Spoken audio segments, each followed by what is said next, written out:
జిల్లాలో భారీ నుంచి అతి భారీ వర్షాలు పడుతున్నాయి. 3.5 గంటల వ్యవధిలో జడివాన కురిసింది. దీంతో జిల్లాలో దాదాపు 17.5 సెంటీమీటర్ల వర్షపాతం నమోదైంది.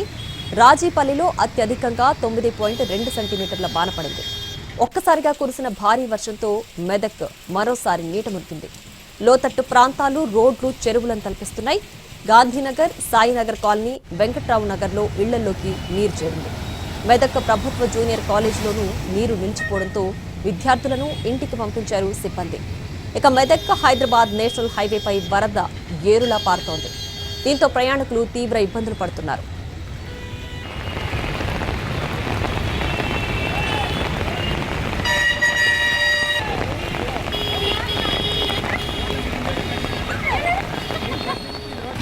మెదక్లో కుమ్మేస్తున్న భారీ వర్షాలకు సంబంధించి మరిన్ని వివరాలు మా ప్రతినిధి శ్రీనివాస్ అందిస్తారు.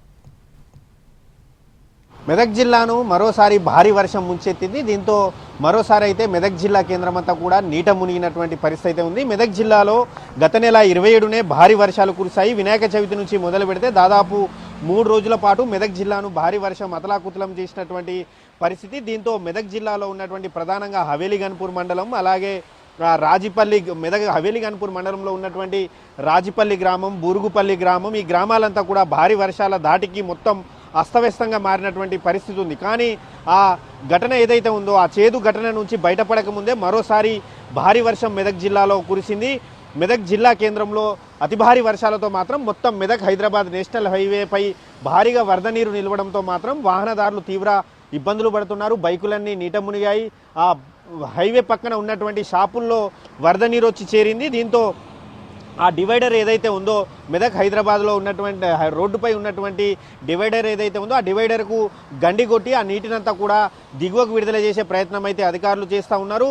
మెదక్ జిల్లాలో ఉదయం 8:30 నుంచి ఇప్పటివరకు చూసుకుంటే దాదాపు కేవలం 3 గంటల వ్యవధిలోనే 13 సెంటీమీటర్ల అతి భారీ వర్షపాతం అయితే నమోదైంది. అలాగే రాజిపల్లి గ్రామంలో 9 సెంటీమీటర్లు, అలాగే పాతూరు గ్రామంలో 8 సెంటీమీటర్ల భారీ వర్షం అయితే కురిసింది. అయితే నిన్న సాయంత్రం నుంచి చిరుజిల్లులు కురుస్తున్నా ఉదయం నుంచి ఒక్కసారిగా భారీ వర్షం కురిసింది. దీంతో ఒక్కసారిగా కూడా వచ్చినటువంటి వర్షానికి మాత్రం మొత్తం మెదక్ పట్టణం అంతా కూడా జలమయమైంది. అలాగే మెదక్లో ఉన్నటువంటి గాంధీనగర్ కాలనీ ఏదైతే ఉందో గాంధీనగర్ కాలనీ గత నెలలో వర్షాలు వచ్చినప్పుడు కూడా ఈ కాలనీ అంతా కూడా నీట మునిగింది. మరోసారి వర్షాలకు మాత్రం ఆ కాలనీలోకి ఈ నీళ్లు చేరడంతో మాత్రం ఆ కాలనీ వాసులు తీవ్ర ఇబ్బందులు పడుతున్నారు. దీంతో వారంతా కూడా కమిషనర్కు గతంలోనే భారీ వర్షాలు వచ్చినా కమిషనర్కు మొరబెట్టుకున్నా అసలు పట్టించుకోలేదు. మరోసారి కాలనీలోకి నీరు చేరడంతో తమ పరిస్థితి ఏంటని చెప్పి కమిషనర్ను నిలదీస్తున్నటువంటి పరిస్థితి అయితే మనకు కనిపిస్తుంది. ఇప్పటికే భారీ వర్షాలతో మెదక్ జిల్లాలో వేలాది ఎకరాల్లో పంట నష్టం జరిగింది. ముఖ్యంగా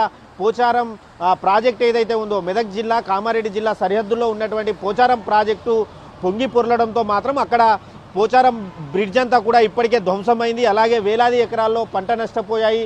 వేలాది ఎకరాల్లో ఇప్పటికే ఇసుక మేటలు వేయడంతో మాత్రం రైతులు ఇబ్బందులు పడుతున్నారు. మరోసారి వర్షాలు కురుస్తుండడంతో మాత్రం రైతుల్లో తీవ్ర భయాందోళన నెలకొంది. ఏ టైంలో ఏం జరుగుతుందో, మరోసారి అలాంటి వర్షం వస్తే కనుక మెదక్ జిల్లాకు మాత్రం మరోసారి వరద ముప్పు పొంచే అవకాశం ఉంది. ఇప్పటికే పసుపులేరు వాగు, అలాగే హల్దీ వాగు, పుష్పాల వాగు ధాటికి మాత్రం చాలా గ్రామాలకు రాకపోకలు నిలిచిపోయాయి. ఇప్పటి వరకు కూడా ఆ రోడ్లను కూడా రిపేర్ చేసినటువంటి పరిస్థితి అయితే ఇంకా లేదు. కాకపోతే మరోసారి వర్షం వస్తే మాత్రం మరోసారి ఈ గ్రామాలను వరద భయం అనేది మాత్రం ఇప్పటికీ వెంటాడుతూ ఉంది. కెమెరామ్యాన్ రమేష్తో శ్రీనివాస్, ఎన్టీవీ, ఉమ్మడి మెదక్ జిల్లా.